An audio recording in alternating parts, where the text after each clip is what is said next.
Hey Natalie, how you doing? Okay, let's go ahead and take a look. So first thing I want to do is go through the requirements and just make sure everything's included. Then we'll talk about the layout and some of your typographic choices. So object must be dominant. Yes. Okay.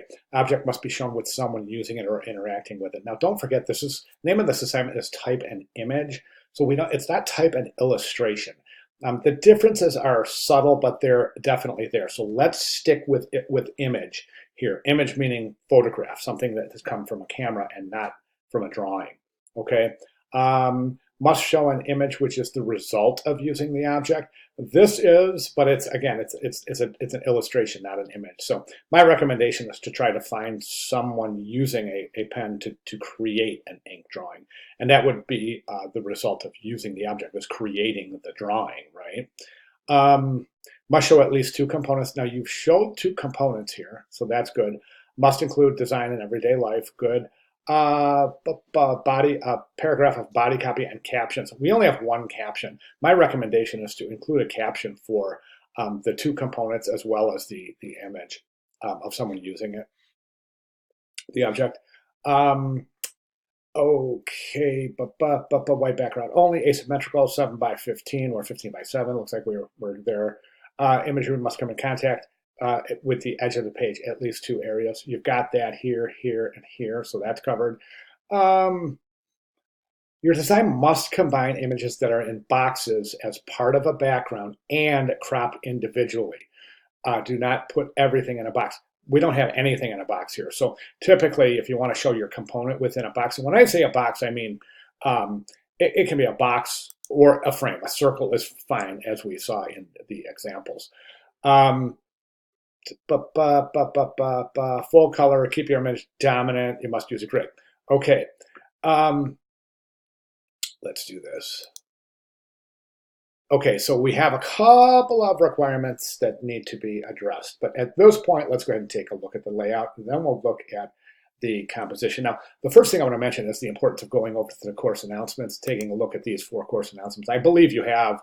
I can kind of run a report to see who has and who hasn't. So, and it's just interesting to note that students who are keeping up with the announcements are doing much better in terms of total percentage of points available. So keep up with the announcements. So this week of relevant importance are these 4 right here. And specifically, I want to draw your attention to how to complete assignment 4, tips and tricks. And this is the announcement right here. There's a video in here. It's almost 11 minutes long, but you got to watch it. I mean, I think you already did, but you definitely want to watch this. Give us some really good ideas on visual mimicry and ways to really make the composition really super interesting.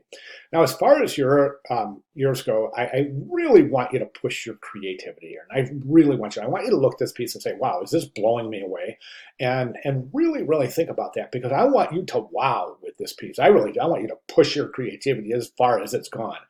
And a couple of things that we want to keep an eye on is for these lines right here I don't think are necessary. I think they do more harm than good. Okay, and I'm talking about these 3 horizontal lines here, here, and here. The reason is it's compartmentalizing the ad. It's not allowing a nice synergy. It's not allowing the ad to like breathe within its own environment. It's kind of sectioning things off, and I think that's working against you.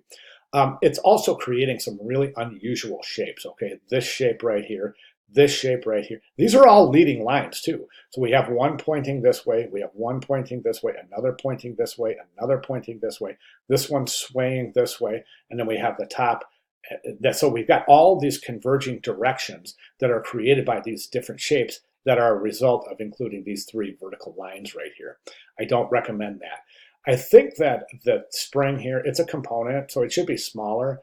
And also the pen itself, the ink part is a component. It should be smaller, because right now it could be argued that these are giving the main image a run for its money in terms of visual hierarchy.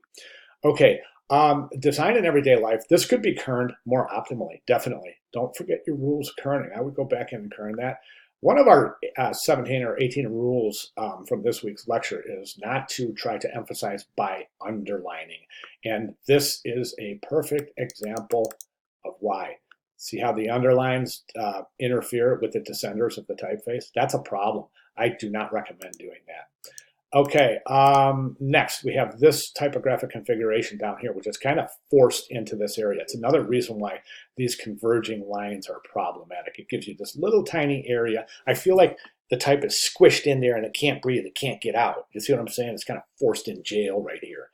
Another thing I want to mention about the type itself is that um, the type, I don't think there's a whole lot of type here. I would recommend maybe a more extended type selection so that you can really flex your typographic muscles, so to speak. So right now, your longest line here has what, 3 or 4 words in it, and that's tough. It's a tough read. Essential for a living, day-to-day weather.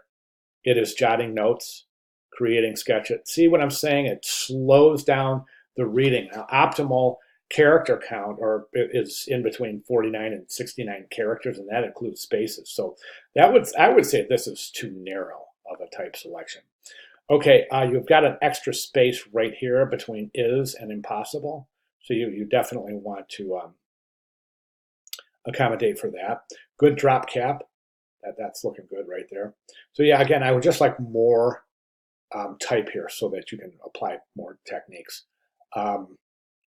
Okay, this as a caption, think about placing your captions in italic. And I love the variety of serif and sans serif there, so that's fantastic. Okay, so, and then don't forget to apply some of these images within frames. Okay, now, as I said, I really want you to get creative here. So think about it. Think about it. Think about my comments in this video and what you've learned this week, and review the course materials. Definitely go through those announcements and try to apply what I'm mentioning here to your final solution. Okay, if you have any questions at all, please let me know. I'll be glad to make any necessary clarifications or answer any general question for that matter. Okay, great job. Thank you again very much.